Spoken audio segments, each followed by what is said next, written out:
세상에는요, 그냥 사람이 있고요. 세상에는 그냥 사람이 있고, 그리고 예수 믿는 사람이 있습니다. 그리고 마지막으로는 예수 믿고 기도하는 사람이 있습니다. 여러분은 어느 쪽에 속하십니까? 그냥 사람이십니까? 예수 믿는 사람이십니까? 아니면 예수 믿고 기도하는 사람입니까? 신앙인들 가운데서도 세 종류의 사람이 있습니다. 먼저는 유령 같은 신앙인이 있습니다. 교회 안에 왔는지 안 왔는지, 언제 왔다 간 것 같은데 안 온 것 같고, 안 온 것 같은데 온 것 같고, 우리 성도인 것 같은데 아닌 것 같고, 성도가 아닌 것 같은데 또 우리 성도인 것 같은 그런 분이 계십니다. 적당히 세상과 걸쳐 있으면서 믿음의 길을 온전하게 걸어가지 못하고, 그렇다고 안 믿으면 좀 불편하니까 간혹 한 번씩 그렇게 출석해주는 성도가 있습니다. 두 번째는 출석은 잘하는 성도가 있습니다. 출석만 잘하는 성도가 있습니다. 이게 나쁘다는 것은 아닙니다. 잘못됐다는 건 아니죠. 출석 잘하는 건 좋은 것이죠. 예배에 빠지지 않고 잘 나오는 건 좋은 일입니다. 그런데 다른 신앙적인 활동이 전혀 없는 성도가 있습니다. 주일 예배 한 번 출석하는 것이 신앙의 전부라고 생각하고 그것만 꼬박꼬박 마치 출석부에 도장 하나도 빠짐없이 찍기 위해서 나오는 성도가 있습니다. 주로 이런 성도 중에는 어떤 성도가 많냐면 모태신앙 중에 이런 성도가 많습니다. 특별한 체험이 없습니다. 그저 습관처럼 왔다 갔다 하지만 주님의 은혜에 대해서, 주님의 사랑에 대한 특별한 간절함이나 가슴 절절한 은혜와 체험이 없이 그냥 출석만 하는 성도가 있습니다. 마지막 세 번째는 신앙의 깊이가 있는 성도가 있습니다. 말씀과 기도, 찬양, 이 삼박자가 잘 갖추어져 있어서 언제라도 어디서라도 말씀과 기도와 찬양 없이 살 수 없는 사람이 있습니다. 이러한 사람은 영적으로 아주 단단한 성을 쌓고 있는 것 같은 사람입니다. 흔들릴 것 같은데 흔들리지 않습니다. 무너질 것 같은데 무너지지 않습니다. 신앙의 체험도 많습니다. 하나님이 얼마나 사랑하신지 그 은혜와 사랑을 깊이 있게 알고 있어서 조금도 신앙의 자리에서 벗어나지 않습니다. 모든 문제를 신앙 안에서 해결하고 말씀 안에서, 기도 안에서 해결하려고 하는 신앙의 깊이를 가진 성도들이 있습니다. 오늘 우리는 어떤 성도일까요? 있는 것 같은데 없는, 없는 것 같은데 있는 유령 같은 성도일까요? 아니면 출석만 잘하고 있는 성도일까요? 아무런 감격도 없이 그냥 출석만 하고 있는 성도일까요? 아니면 우리가 조금 부족할지라도 신앙의 깊이가 있고 말씀과 기도와 찬양의 삶이 있고 하나님의 은혜와 사랑으로 가득 채워져서 어떠한 경우에도 흔들리지 않고 무너지지 않고 실패하지 않고 넘어졌다가도 그 신앙의 힘으로 우뚝우뚝 설 수 있는 그러한 견고한 신앙을 가지고 있는 성도일까요? 오늘 이 자리에 계신 모든 분들은 세 번째 신앙의 깊이가 있는 그러한 성도가 되기를 주님의 이름으로 축복합니다. 꼭 그렇게 사시기를 간절히 소망합니다. 예수님께서 6월절 만찬을 마치신 다음에 어디로 가시냐면 감람산으로 가셨습니다. 감람산, 겟세마네라고도 하지요. 감람산으로 가셔서 그곳에서 이제 예수님이 체포되기 전까지 기도하시는 장면이 오늘 말씀 가운데 보여주고 있습니다. 이 예수님께서 감람산에 가셔서 그렇게 기도하시는데 성경은 오늘 그 예수님이 기도하시러 가는 것을 습관을 따라 가셨다 이렇게 기록하고 있습니다. 그러니까 이 기도가 지금 십자가를 앞두고서 체포되기 직전에 갑자기 다급해서 간 것이 아닌, 특별한 것이 아니라 그냥 일상적인 삶의 일부분이었다. 특별할 것도 없이 예수님은 기도할 때 기도하러 가신 그런 기도의 자리가 여기 감람산에서 이루어지고 있습니다. 그러면서 예수님은 제자들에게 이렇게 당부를 합니다. 유혹에 빠지지 않도록 기도하라. 유혹에 빠지지 않도록 기도하라. 십자가의 죽음을 앞두고 피할 수 있다면 피하게 해달라는 간구도 있지만, 그러나 예수님은 내가 원하는 대로가 아닌, 내 뜻대로가 아닌 나를 보내신 아버지의 뜻대로 하십시오. 피할 수만 있다면 피할 수도 있겠지만, 그러나 그것이 내 뜻이 아니라 아버지의 뜻대로 그렇게 이루어질 수 있도록 우리 주님은 그렇게 열정적으로 간절히 힘써 할 수 있는 모든 에너지를 다 쏟아서 그렇게 기도하십니다. 성경은 그 모습을 땀이 땅에 떨어지는 핏방울 같았다라고 그렇게 기록하고 있습니다. 얼마만큼 간절히 기도했는지, 얼마나 열정적으로 기도했는지, 얼마나 깊이 있게 기도했는지 예수님의 기도하는 모습을 그렇게 묘사하고 있다는 겁니다. 그러면서 기도가 마친 다음에 제자들을 찾아서 오셨을 때에는 잠들어 있는 제자들을 보고서 다시 말씀하십니다. 어찌하여 자느냐? 시험에 들지 않게 일어나 기도하라. 여러분, 우리 주님이 기도하시면서 제자들에게 두 가지를 지금 강조를 하셨습니다. 기도할 것을 강조하시면서 두 가지를 말씀하십니다. 유혹에 빠지지 않게, 시험에 들지 않게, 유혹에 빠지지 않게, 시험에 들지 않게 기도하라. 여기 누가복음 22장의 이 감람산에서의 기도의 내용은 마태복음이나 마가복음에도 똑같이 기록되어 있습니다. 그런데 마태와 마가와는 여기 누가복음은 조금 다른 기록을 우리에게 소개해주고 있습니다. 누가복음에서는 여러분, 예수님은 고민하거나 슬퍼하시지 않고 제자들 중에 세 사람만 따로 데리고 가시지도 않은 것으로 이렇게 기록되어 있습니다. 따로 언급을 하지 않습니다. 그리고 이 누가복음상에는 깨어 있으라가 아니라 무엇을 당부하냐면 기도하라, 이렇게 당부하고 있다는 거예요. 마태와 마가는 세 명의 제자, 베드로와 야고보와 요한, 세 명의 제자만 데리고 갔고, 그리고 매우 고민되었다 그러면서 그 세 명의 제자들에게 뭐라고 말하냐면 깨어 있으라, 그런 당부를 하십니다. 심히 놀라시고 슬퍼하셔서 심히 고민하여 죽게 되었다, 그러니까 깨어 있으라라고 또 제자들에게 말씀하시는 내용이 마가복음과 마태복음에는 나타나지만 누가에는 그런 내용이 나오지 않고 뭐라고 말씀하셨다고요? 유혹에 빠지지 않게, 시험에 들지 않게 기도해라. 여기 누가복음의 저자 누가는 여기에 함께 기도하러 올라갔던 제자들뿐만 아니라 오늘날을 살아가는 신앙의 사람들에게, 우리에게 분명히 예수님의 말씀을 통해서 가르쳐 줍니다. 모든 성도가 기도함을 통해서 세상의 유혹과 시험을 이길 수 있도록, 이겨낼 수 있도록, 이겨내기 위해서, 유혹과 시험에 빠지지 않기 위해서 힘써 기도해야 된다. 그것이 우리의 신앙의 영적인 강력한 무기라고 하는 것을 우리에게 소개해주고 있다는 것입니다. 예수님은 그렇게 간절하게 기도하실 때 땀이 빗방울처럼 그렇게 기도하시면서 십자가를 준비하고 계셨습니다.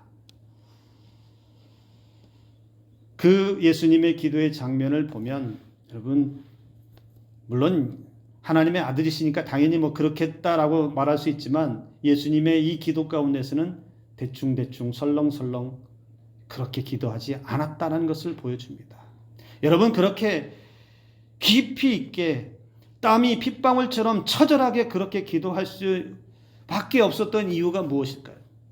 왜 예수님은 십자가에 이제 죽으셔야 할 시간이 가까이 왔고 예수님을 잡으러 오는 사람들이 벌써 코앞에 와 있을 터인데 그 시간을 앞두고 왜 그렇게 땀이 핏방울이 되도록, 그렇게 될 것처럼, 그렇게 보여지는 것처럼 그렇게 깊이 있게 간절히 처절하게 오죽하면 천사가 와서 힘을 더해 줄 수 있을 만큼 그렇게 힘겹게 기도해야 했을까요?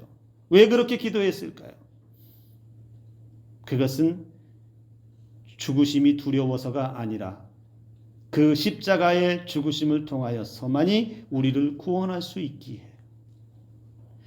독생자 예수 그리스도 하나님의 아들이 죽으심을 통해 십자가에 못 박히심을 통해서만이 백성들을 구원할 수 있는 단 하나의 길이고 그 길을 가야 하기 때문에 우리 주님은 그 감람산에서 겟세마네에서 그렇게 십자가를 앞두고 기도할 수밖에 없었다는 거예요. 무엇을 위해서요? 하나님의 뜻대로 이루어지기 위해서. 오늘 저와 여러분들의 마음속에 이 기도가 남아있기를 주님의 이름으로 축복합니다. 언제라도 예수님께서 나를 위해 십자가 지시기 전에 그 감람산에서 그렇게 처절하게 기도하셨던 기도가 저와 여러분들의 가슴속에 항상 새겨질 수 있기를 간절히 소망합니다. 예수님은 그렇게 체포될 때까지 기도의 능력으로 버티셨습니다. 예수님을 체포하기 위해서 가룟 유다를 앞장세우고 대제사장과 장로들, 서기관들이, 그리고 무리들이, 군인들이 무리를 지어서 검과 몽치를 들고 나타납니다. 그런데 여러분, 오늘 이 예수님을 체포하는 장면에서 두 가지를 우리가 볼 수 있는데요. 하나의 모습은 스승을 향해서 가까이 오고 있는 그 가룟 유다, 스승을 향해서 가증한 입맞춤을 통해서 배반하는 그 가룟 유다의 그 배신의 모습을 볼 수 있습니다. 자신의 욕망에 충실했던 기득권층과 유대 종교 지도자들과 결탁해서 그렇게 위선적인 신앙의 삶을 살았던 가룟 유다의 가증한 입맞춤을 볼 수 있습니다. 가룟 유다의 추악한 민낯이 그렇게 드러나고 있습니다. 이 가룟 유다에게서는 조금도 영적이지도 않고 신앙적이지도 않고 스승 예수님을 향한 충성적인 모습도 조금도 보이지 않습니다. 그렇게 가룟 유다의 하나의 모습이 보여지고 있고, 또 하나의 장면은 여러분, 가룟 유다를 따라서 온 무리들을 한번 보십시오. 대제사장과 장로들, 서기관과 무리들이 어떻게 왔습니까? 예수님 하나를 잡겠다고 검과 몽치를 들고 왔습니다. 폭력적인 도구를 가지고 사람을 그렇게 제압할 수 있는, 위협할 수 있는 그런 무기들을 들고 예수님 앞에 예수님을 잡겠다라고 나타났습니다. 그때에 한 사람이 대제사장의 종의 오른쪽 귀를 쳐서 잘라버립니다. 순식간에 일어난 일이겠지요. 근데 이 사람, 대제사장의 종의 귀를 칼로 친 사람을 이 누가복음에는 누군지를 말 안 해요. 그런데 요한복음 18장에 보면 이 칼을 들고 친 사람을 베드로라고 소개하고 있습니다.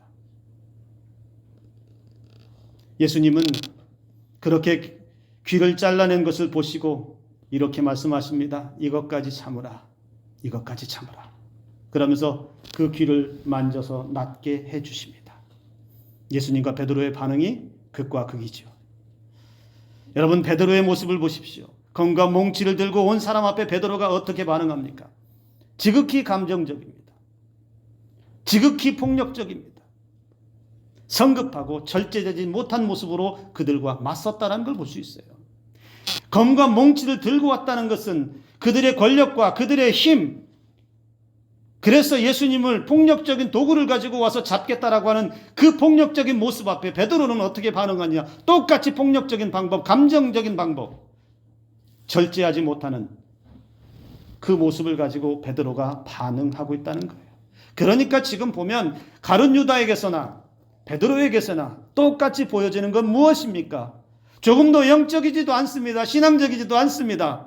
예수님을 향한 온전한 마음도 조금도 드러나지 않고 자기 감정만 드러나고 있고 자기 욕망만 드러나고 있다는 거죠. 베드로와 가룟 유다의 모습을 보며 여러분, 우리는 무슨 생각을 할 수 있을까요? 왜 예수님의 제자인 이 두 사람이 이런 반응을 보일까요? 무엇 때문에 가증한 입맞춤을 가지고 나오고, 무엇 때문에 자기 욕망에 충실하고, 무엇 때문에 감정적이고, 무엇 때문에 똑같은 힘과 무기를 들고 대응하는 이런 연약한 모습 보여야만 했을까요? 그러면서 가룟 유다와 베드로는 똑같이 예수님을 배반하고 부인하는 자리에까지 나아가게 되죠. 여러분, 그들이 이렇게 실패할 수 있는 이유가 어디에 있을까요? 먼저 베드로는 예수님 가장 가까운 곳에서 따랐던 제자 중에 한 사람이지요. 그러나 성경을 잘 읽어보고 예수님을 따랐던 그 베드로의 행적을 잘 보면 그가 예수님과 함께 있으면서 얼마나 신실하게, 얼마나 영적으로, 얼마나 기도의 사람으로 무장되어 있는지 도무지 알 수 있는 곳이 한 군데도 없습니다. 그가 보여준 모습, 베드로가 보여준 모습은 어떤 모습이었습니까? 항상 성급했습니다. 신중하지 못했습니다.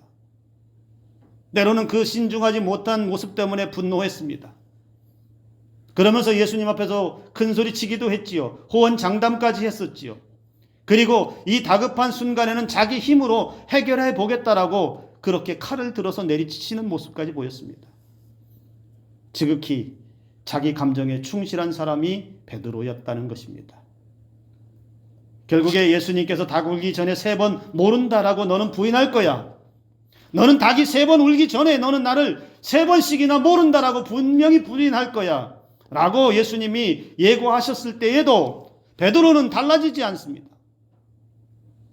스승이 그렇게 자신을 향해 예고했는데도 자기 의지 믿고 자기 방식을 그대로 따라갑니다. 적어도 예수님의 이 기도를 보는 이 감람산, 즉 겟세마네 동산에서 예수님의 기도를 보았다면 예수님의 기도를 조금이라도 따랐어야 되지 않겠습니까?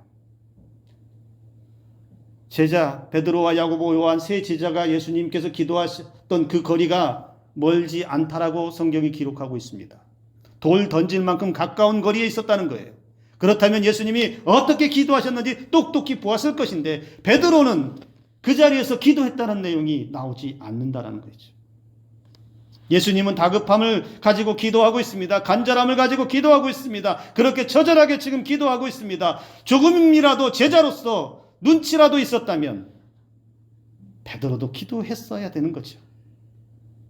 예수님을 잡으러 오는 사람들 앞에서도 그는 칼을 들어서 자기 방식대로 성급하게 나섰습니다. 이것은 예수님의 방법이 아니지요.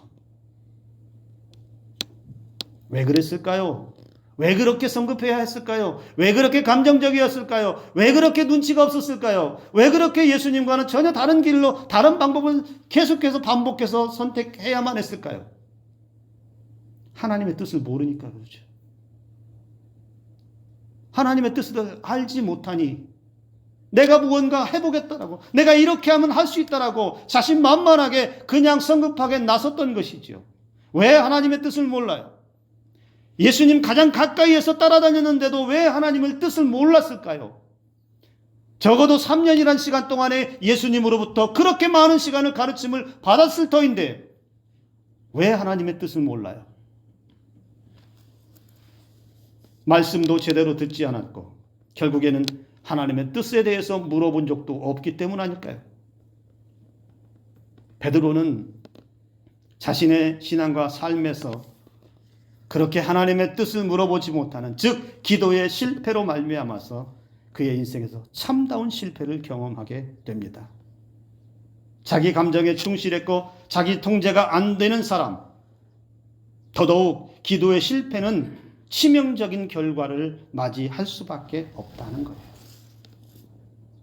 무엇으로 자기를 통제할 수 있겠어요? 무엇으로 자기 감정을 조절할 수 있겠어요? 무엇으로 자신의 행동이나 이런 것들이 신앙적이고 영적으로 나아갈 수 있겠어요? 무슨 힘으로? 이것이 기도의 힘이 될 수 있기를 간절히 소망합니다. 가룟 유다 한번 보세요. 가룟 유다도 제자죠. 베드로만큼은 아니라 하더라도 예수님 가까이 있었던 제자예요. 베드로와는 성격과 기질도 다릅니다. 맡겨진 사명도 다릅니다. 지난주에도 말씀을 드렸지만 여러분, 이 가룟 유다는 돈꾀를 맡은 재정을 담당할 정도의 그러한 신임도 어느 정도 있었던 사람이지요.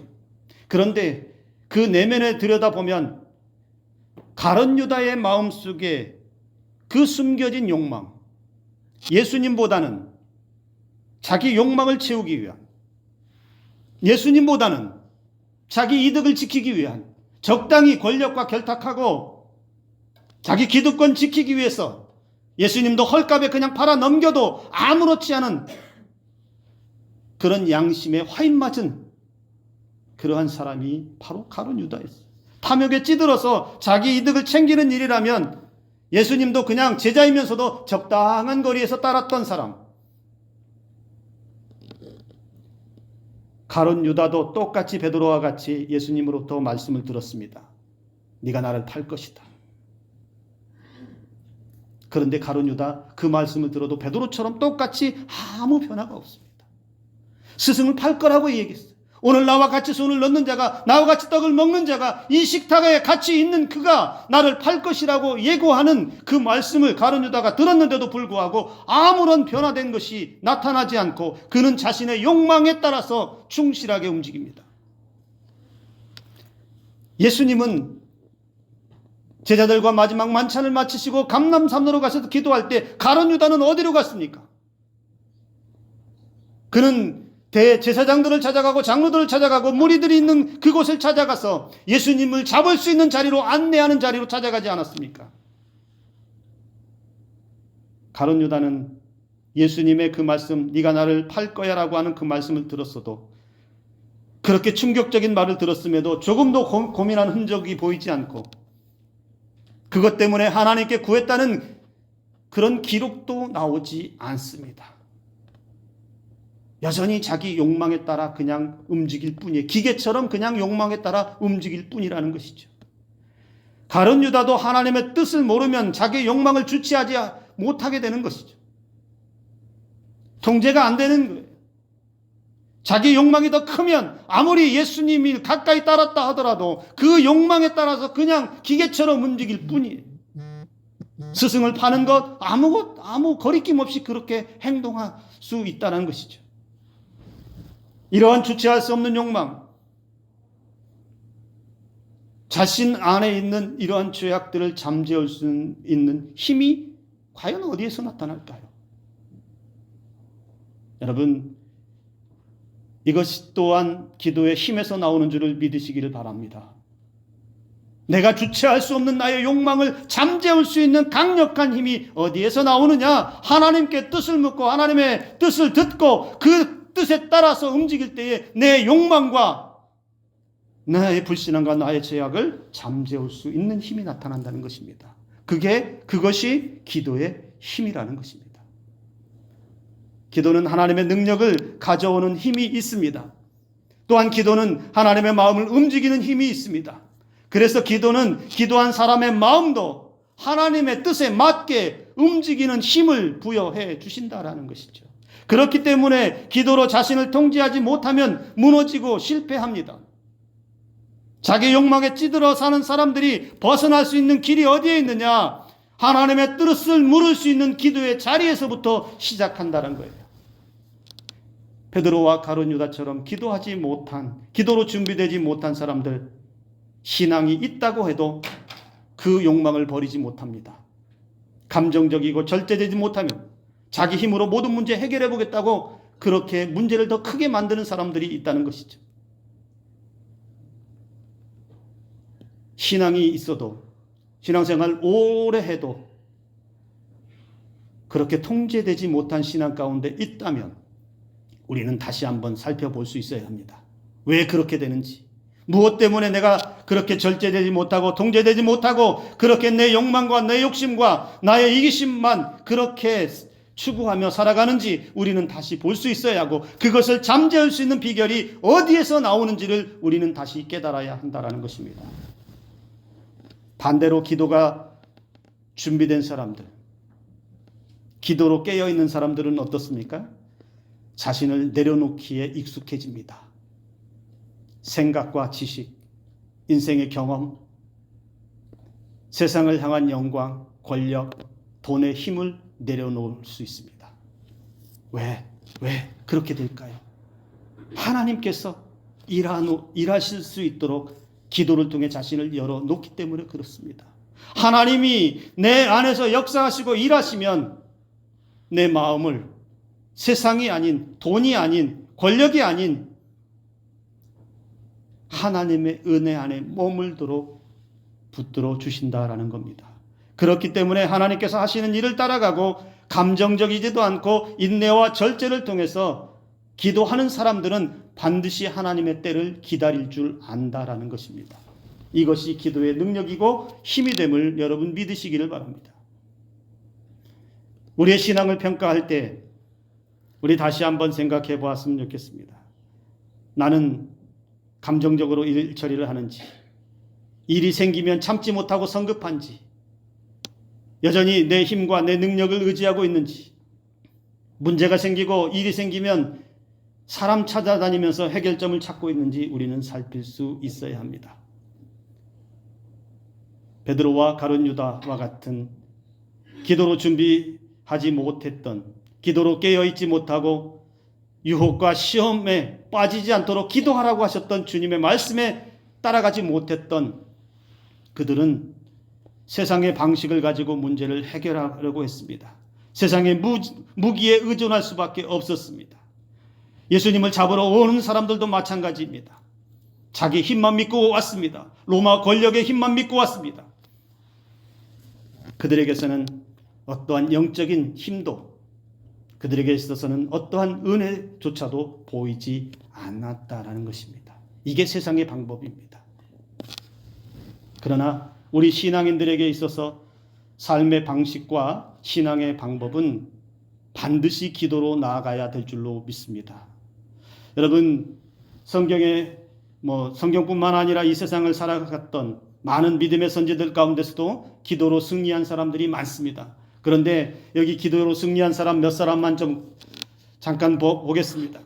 여러분, 모세 기도로 승리했던 사람 중에 한 사람입니다. 출애굽기 32장에 보면 모세가 시내산에 올라가서 두 돌판을 가지고 하나님으로부터 율법을 받고 하나님으로부터 그 은혜를 누리고 있을 때에, 여러분, 이스라엘 백성들이 시내산 밑에서는 무엇을 하고 있었습니까? 그들은 금송아지를 만들어서 이것이 우리 신이다라고 거기서 타락했습니다. 출애굽기 32장 9절 10절에 보니까 이렇게 말씀합니다. 내가 이 백성을 보니 목이 뻣뻣한 백성이로다. 그런즉 내가 하는 그대로더라. 내가 그들에게 진노하여 그들을 진멸하고 너를 큰 나라가 되게 하리라. 하나님께서 분노하셨습니다. 그 금송아지 우상 숭배 사건으로 하나님께서 그 백성들을 멸하시겠다라고 선포하십니다. 그런데 모세가 그때에 지체하지 않고 즉시 바로 기도합니다. 출애굽기 32장 11절에서 14절까지의 말씀을 보면 즉시 기도하면서 큰 권능과 강한 손으로 애굽 땅에서 인도해낸 주의 백성에게 진노하십니까? 어째서 진노하십니까? 어찌해서 애굽 사람들에게 자기 백성을 산에서 죽이고 지면에서 멸하려 하는 악한 의도로 인도해냈다라는 이런 소리를 듣게 하십니까? 주의 맹렬한 노를 그치시고 뜻을 돌이키사 주의 백성에게 이 화를 내리지 마옵소서.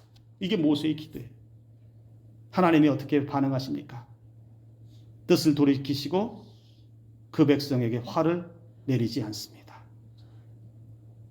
하나님의 마음을 움직이지요.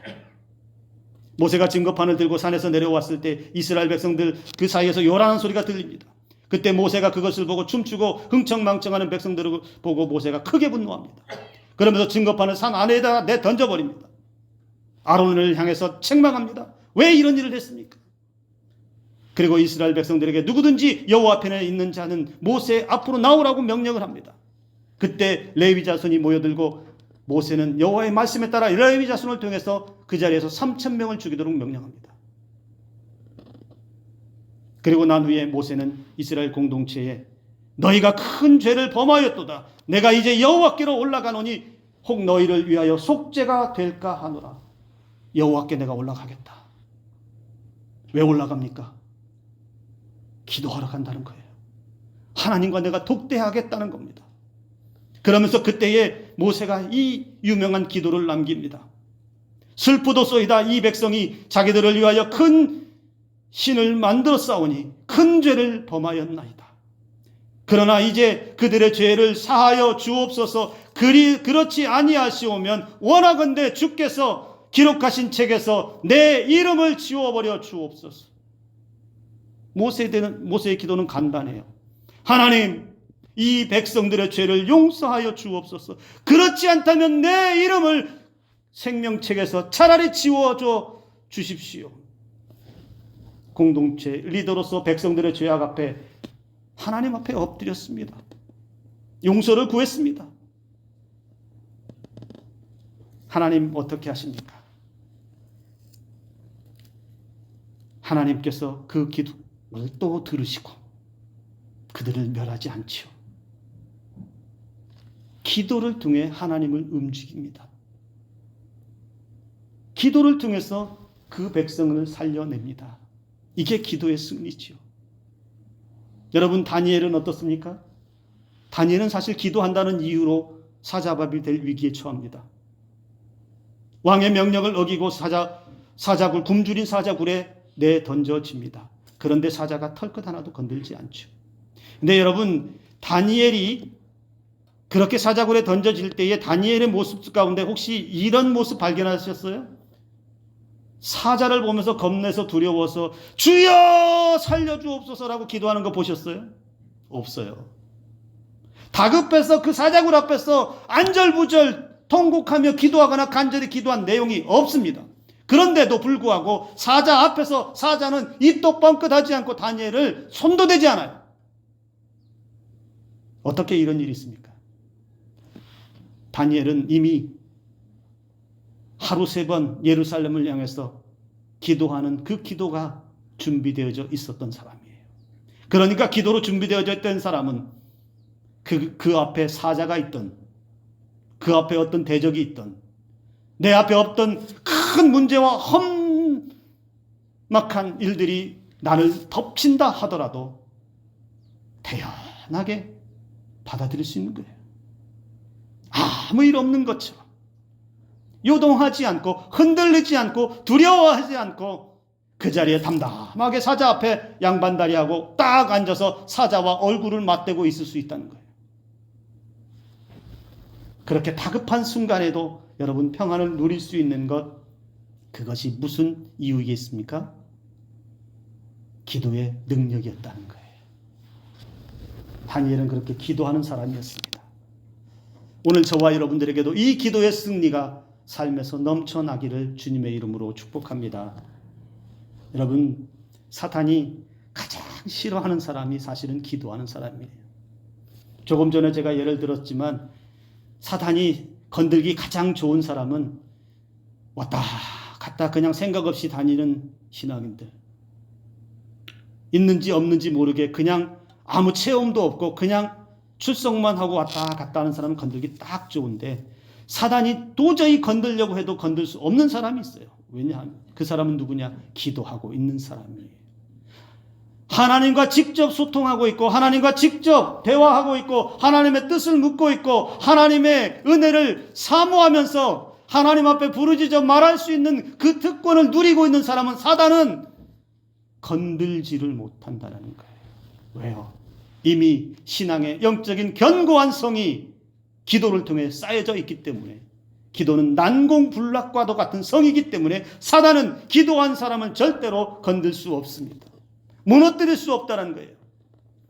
그래서 기도의 성을, 견고한 성을 쌓고 있는 사람들은 어떤 은혜를 누릴 수 있느냐? 오늘 주님이 말씀하신 유혹에 빠지지 않도록, 시험에 들지 않도록 하신 그 말씀 그대로 은혜를 주신다는 거예요. 어떤 유혹이 덮쳐도 넘어지지 않는다는 거예요. 무너지지 않는다는 거예요. 어떤 시험이 와도 결코 흔들리지 않고 미혹되지 않고 견고하게 버틸 수 있는 삶과 신앙 안에서 살게 된다는 것이죠. 여러분, 오늘은 우리는 기억해야 합니다. 세상의 유혹과 시험에 넘어지지 않도록, 그리고 세상에서 신앙과 삶에서 패배자가 되지 않도록 마귀에게 밥이 되어서 이리저리 휘둘리지 않도록 타락의 길에서 실패한 인생으로 베드로처럼 가룟 유다처럼 떨어지지 않도록 우리 신앙의 견고한 성을 쌓을 수 있기를 주님의 이름으로 축복합니다. 우리의 신앙의 견고한 성, 그것은 기도임을 믿으시기를 바랍니다. 기도할 때 하나님의 마음이 움직입니다. 기도할 때 사단은 두려워 떱니다. 우리에게 주님을 만나는 그날까지 이 견고한 성을 쌓아서 패배자가 아닌 승리자의 삶을 살 수 있기를 주님의 이름으로 축복합니다. 기도합니다.